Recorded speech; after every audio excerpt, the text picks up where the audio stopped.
Hi, I'm Julie Espinoza, REVUP's Regional Representative Coordinator, here to welcome you to another episode of our show, Use Your Power. REVUP is a nonpartisan collaboration of organizations that want to help increase the power of the disability vote.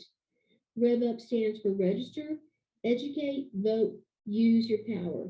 Today's show is about guardianship issues, and we have an expert guardianship advocate with us today, Belinda Carlton. Before I introduce you to her, I want to take a moment to self-describe. I'm a white female with brown hair and a wild October dress on that's orangish, and my pronouns are she and her. Belinda, can you self-describe yourself? Hi, I'm Belinda Carlton. I have been a disability advocate since my daughter was very young. My daughter has intellectual and developmental disabilities, and I became director of the Coalition of Texans with Disabilities in 1990, and did that for 10 years, and then with the Texas Council on Developmental Disabilities, and I've continued on a volunteer basis to advocate for guardianship reform and started an informal ad hoc group called the Guardianship Reform and Supported Decision-Making Work Group. So we'll be working on some issues this session. And I am a white woman. I go by the pronouns her, she. I have short hair that's sort of reddish, and I am sitting in a room with a American flag that was given to me by who we called the Martin Luther King of the disability rights movement, Justin Dart, and worked closely with Justin Dart in the early 1990s. And I'm really glad to be here and talk about guardianship reform, because there's still much that we need to do to have people enjoy freedom and their civil rights. Thank you, Belinda. How did you get involved in guardianship advocacy? I know you've been involved in so much in advocacy. What was it about guardianship that called? Well, my own daughter is not under guardianship, never has been. But I had another advocate come to me, and she was very concerned about guardianship and that we were taking away, perfunctory stripping of individuals' rights and putting them into guardianship simply because they have disabilities. And she wanted to know if I would help, would I get engaged in it, because I have really pretty good at organizing.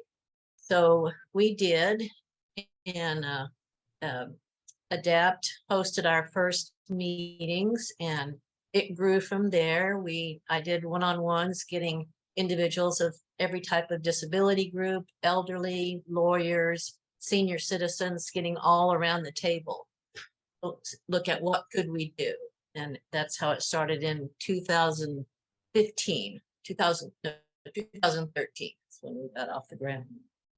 So we're still going. And then, so the 2015 session was when we introduced our first package of reforms. So how many people in Texas are under guardianship, and when does that typically occur? When do they usually start being under guardianship? Well, I checked on the current number, and the current number is 42,373 people, and 69% of them are individuals with intellectual and developmental disabilities. 69%, and they're generally put under guardianship. The overwhelming majority, nearly 100%, are put into guardianship at 18 when they are, coming of age and they're in special education. There are different levels of guardianship, and I don't think people realize that there are different levels. I'm going to ask you to respond to these statements. Here's a statement. It says, guardianship. It's a life sentence. There needs to be a path to restoring people's rights. Many people write letters to the courts asking to restore their rights, and they never get read. Would you say that's a true statement? That is a true statement.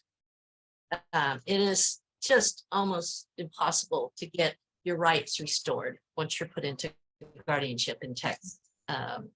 And that is definitely an issue we need to work on. There's really no language in the Texas Estates Code that offers a path to restoration. I mean, individuals are allowed to write a letter to the court. Let's say I want my rights restored. I can write a letter to the court. But the majority of the time, that letter just goes into a file 13. It's never read, it's never acted on. And, there is currently no right to an attorney, no right to representation if you're a person under guardianship. You've basically been stripped of all of your civil rights and liberties. So we need to fix those problems.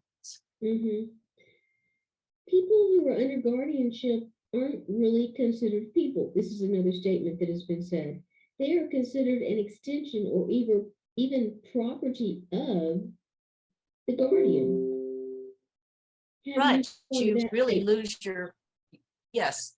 In Texas, if you are under guardianship, you are a ward. You lose your person status.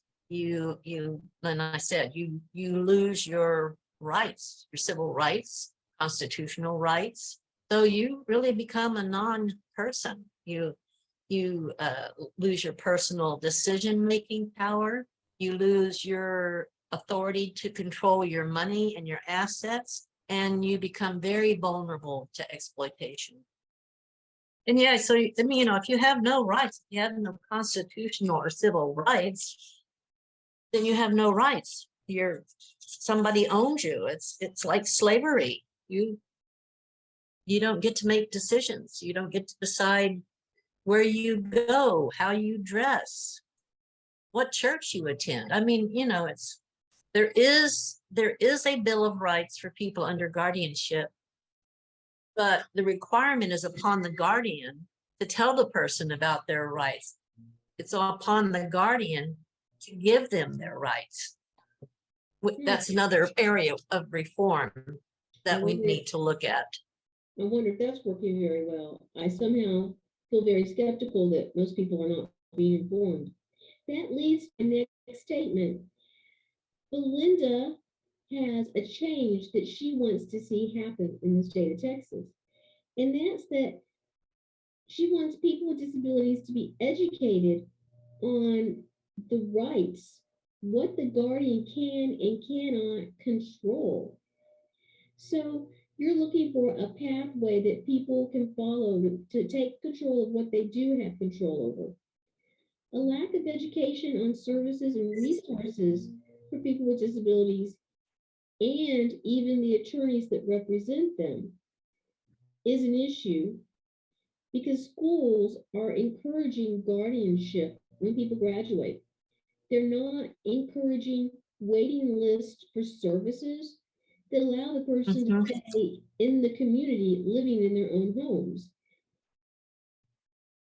So starting in 2013, advocates have been trying to change the legislative language, like you mentioned earlier, and they want people to be called people, not wards, a ward of the state.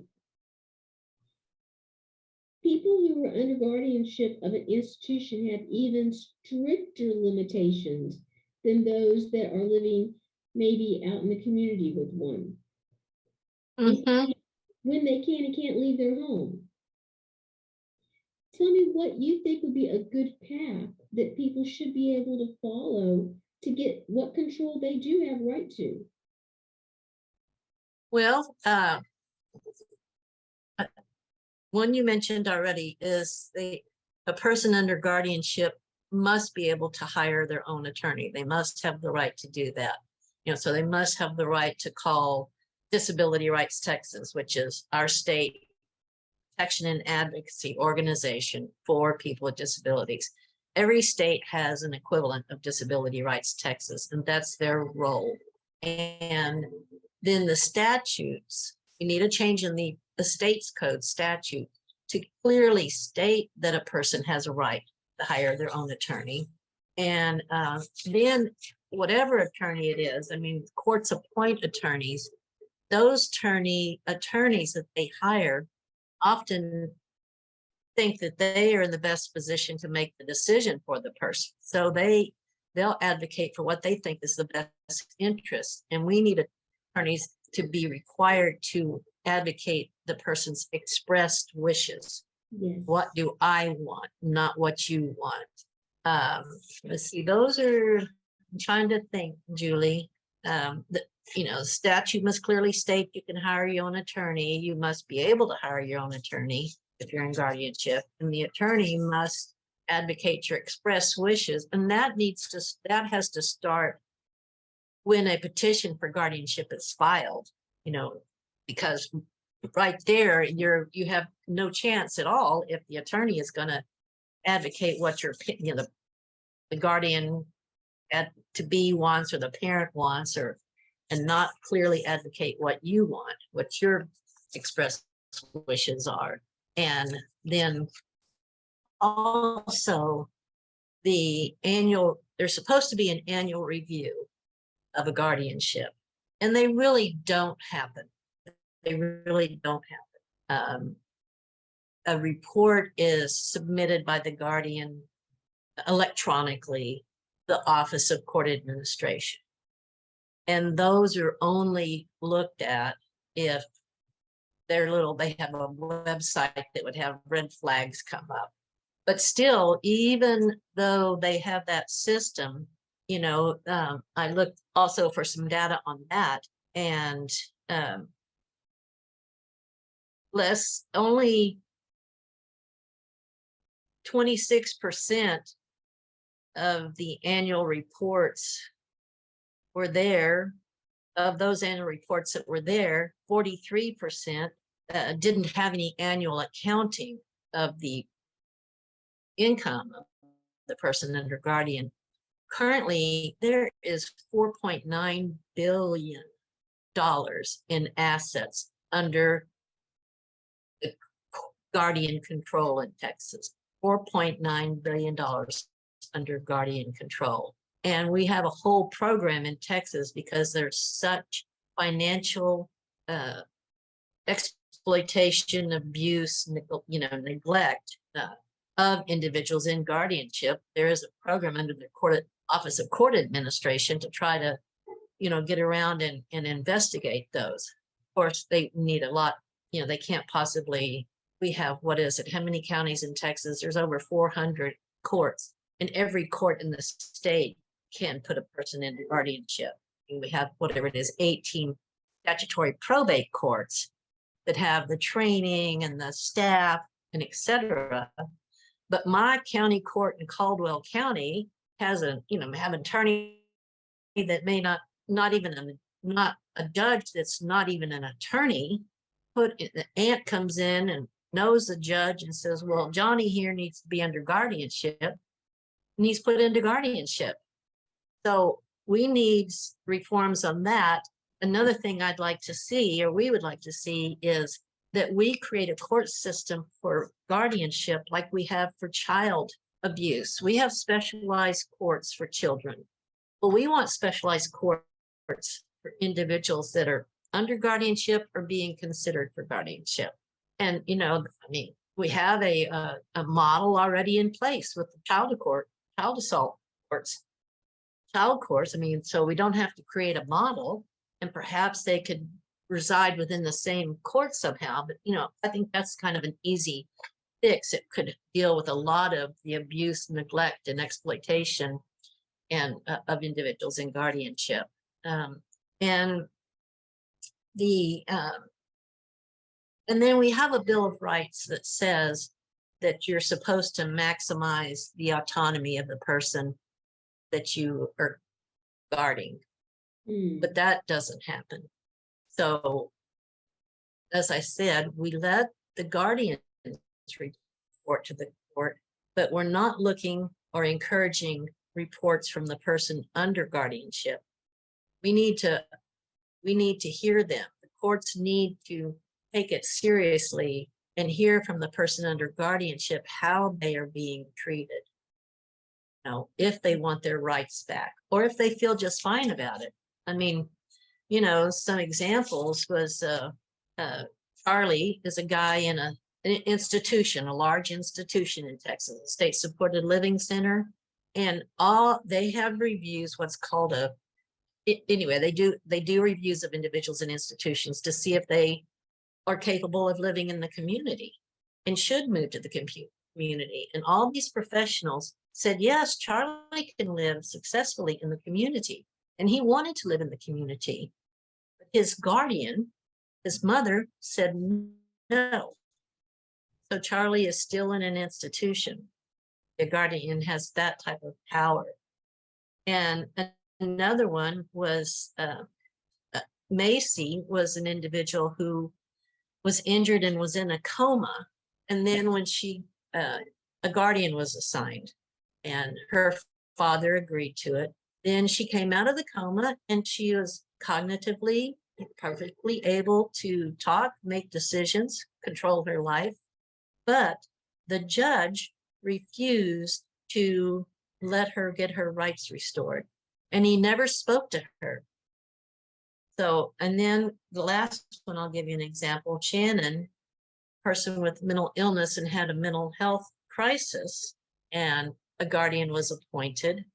But she is, mental health issues are transient. You're not, a person can have a mental health crisis, and once they receive the right medication, etc., they're perfectly fine. I have mental illness myself. I take medication, but I'm fine to run my life. But often the judges see mental illness and it's like straight to guardianship because that's a crazy person. So yeah, those are just some examples. But then, you have my daughter who they said starting in early that I needed to get guardianship for her, the school said. And I said no. And we'd have the annual, what's called an annual review for dismissal or retaining in special education. And I always got the same message, but I refused. Because I knew she had abilities. Well, sometimes I wondered, but here she is. She lives in her own apartment.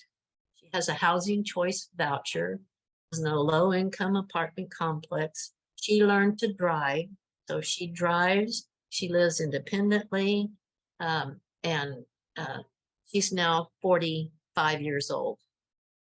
Guardian, and she has what we haven't talked about it, but one of the things we did to help this issue was enact what's called supported decision-making, a statute that says it's okay for you to need help. We all need help sometimes. Like, I wouldn't go out and buy a car by myself.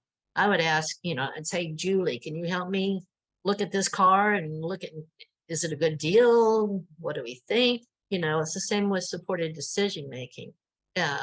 So we put that into statute in 2015, I think it was, yes. And that's in the estates code. And so what that says is you can get support with decision-making. The supporter is not going to make the decisions for you. They will help you to understand the information, put it in a form or, whatever it takes. Like for Dawn, often it's repeat the information. Mm-hmm. Or use different words. And then she goes, okay, I understand. And my answer is yes or no. Or she might ask another question. So that's a supported decision-making agreement. And so we're still trying to advance supported decision-making in Texas because I really believe there is no reason for a guardianship if you have a supported decision-making agreement. And you can also have, like we all you might have one, a medical power of attorney, so that if a doctor says you're incapacitated and unable to make your decision, then you're given that power to someone else to do that for you. Because it's the doctor who says that. So I've probably gone on too long and more than answered the question asked. Now, this is very disturbing information, very alarming for any person with a disability or their families. What can, it appears, easily and permanently happen because of, it sounds like there's almost a guardianship bias. So There here, is. there is. So here's the exciting part of our Use Your Power show. We now ask the audience to use your power. What can our audience do to help? Well, several things. First, get educated, learn about guardianship and supported decision making. And there is a website, and it's real easy to remember. It's the National Center on Supported Decision Making. And that website not only talks about supported decision making, but it lists every state in the United States and what their guardianship laws are.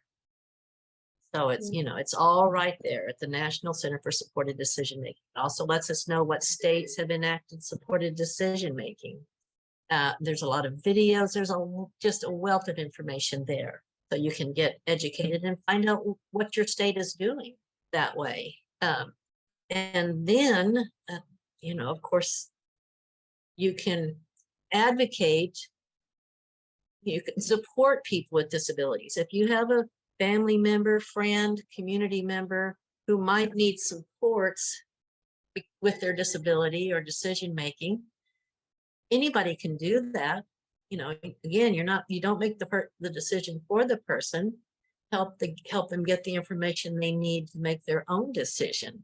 I mean, I help my neighbor. She's 80, and sometimes, like she said on the election yesterday, we take her with us to vote, and she didn't understand one of the propositions. So we talked about it, and I explained it to her as I understood it from the, you know, the League of Women Voters has a handout that explains things. So, I mean, that's again, supports that we can all help anyone with.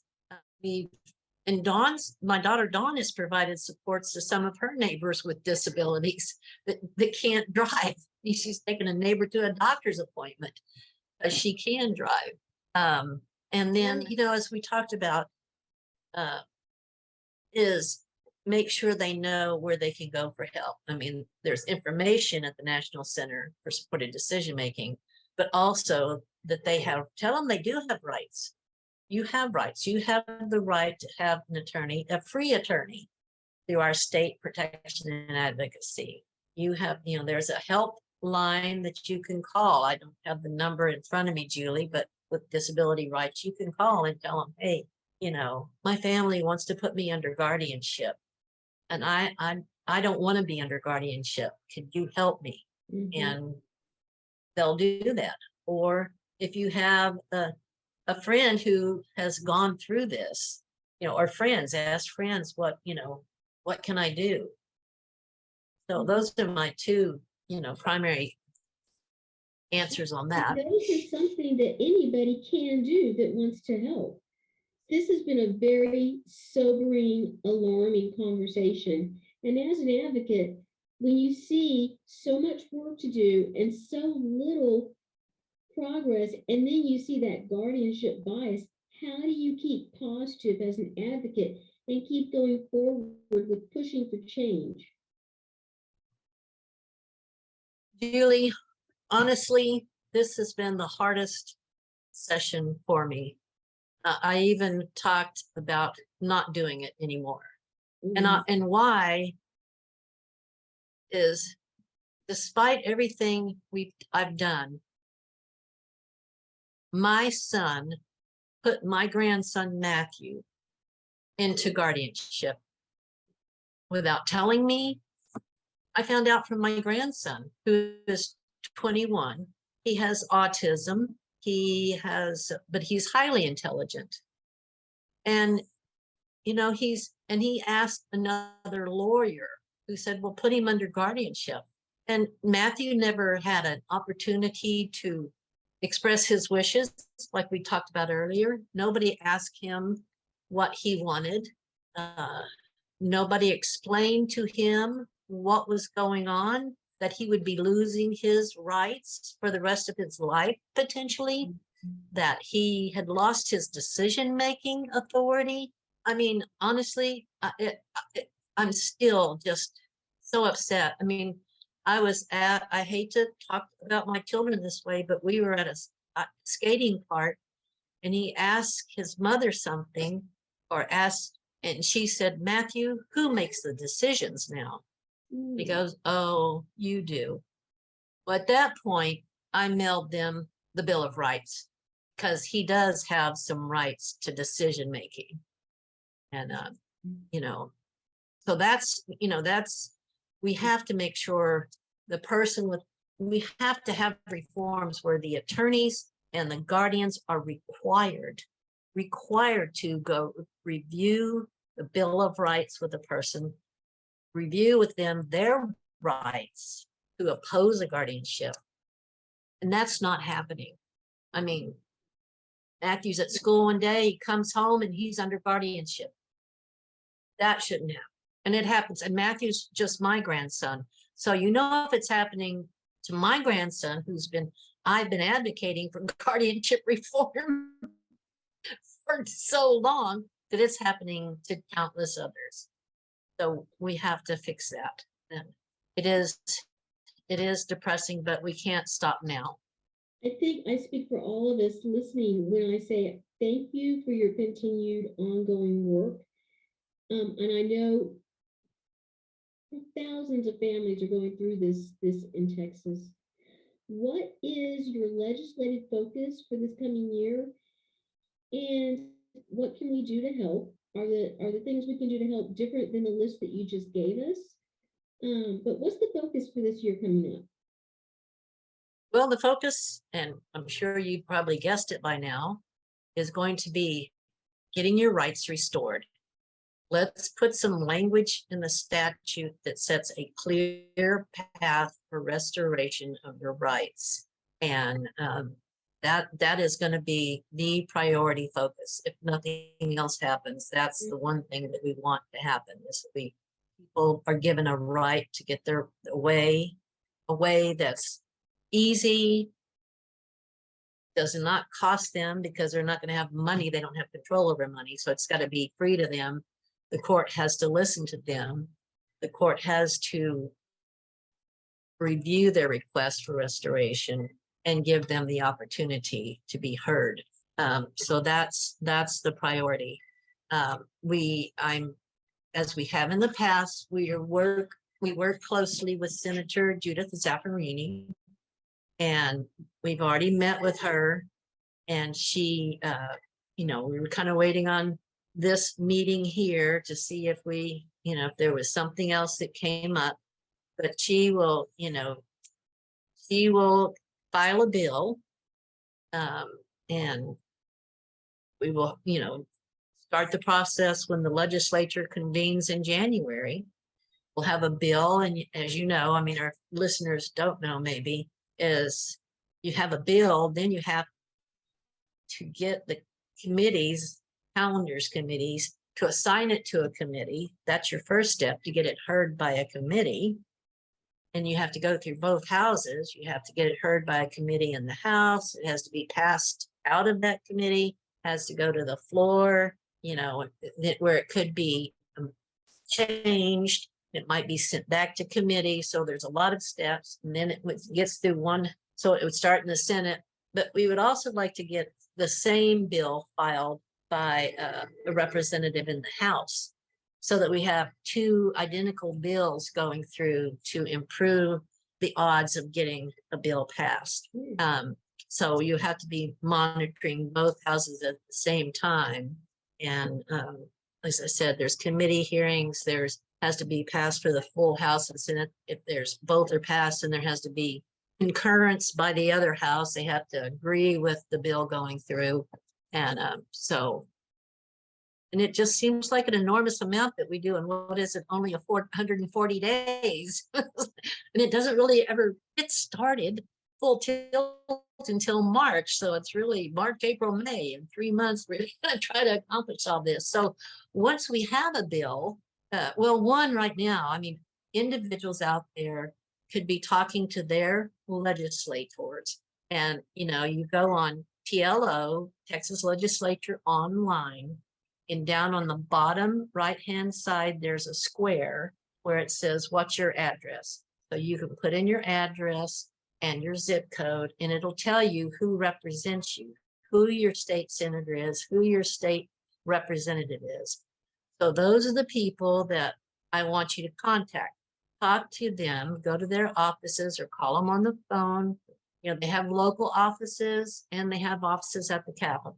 So, you know, you could set up a visit at your representative or senator's local office and go with some friends. There's more power in numbers.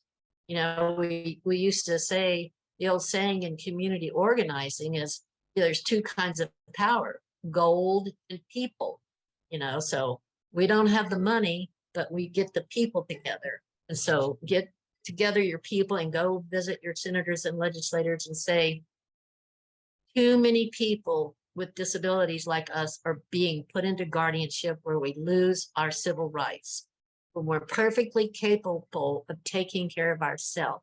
And we need reform. We need we need the estates code change so that if we're put into guardianship, we have a way out of it. You can talk about Britney Spears if you want. I mean, this happened to her. She had no disability at all. Was her father took control of her money. So that also kind of, I think, makes it an ideal session to do this, Julie, because who hasn't heard about the Britney Spears story? So that's it. Start there with visits to your legislators. Yes. And then when we have a bill, then tell them we have a bill. We want you to support this bill. And it'll all be the guardianship reform and supported decision making. One other thing here, we have meetings. And so I'll be setting up a meeting, and anybody who wants to join this ad hoc group can email me at belindacarlton@aol.com, and I will add you to our guardianship reform work group. And so we meet on Zoom, and the decisions we make are as a group. There's like, I don't make the decisions. We as a group decide, yes, we're going to do this. So there's power in numbers that way because we've all agreed. So yeah, so I think I've covered the bases. And we do have what the power of the number. Folks can do. Yes, and everybody has heard the Britney Spears story, but they haven't heard what they should do about it. What's the lesson from that? What do we need to change? So thank you for giving us those clear-cut directions. I want to have everybody listening realize that we do have power, you have power, use your power. You can go exactly to REVUP Texas, that's spelled out TEXAS.org, and you can sign up to be a REVUP representative, and that's where you learn and continually educate yourself on disability issues and things that we need to use our power on, and what you can do in your own local community, like Belinda said, making visits to your local representatives at their office. And so we just encourage you to like and subscribe and to use your power. Thank you all for joining. Turned out there like a friend. It's been so nice to see you, and I wish your friend great luck with his work. You've always been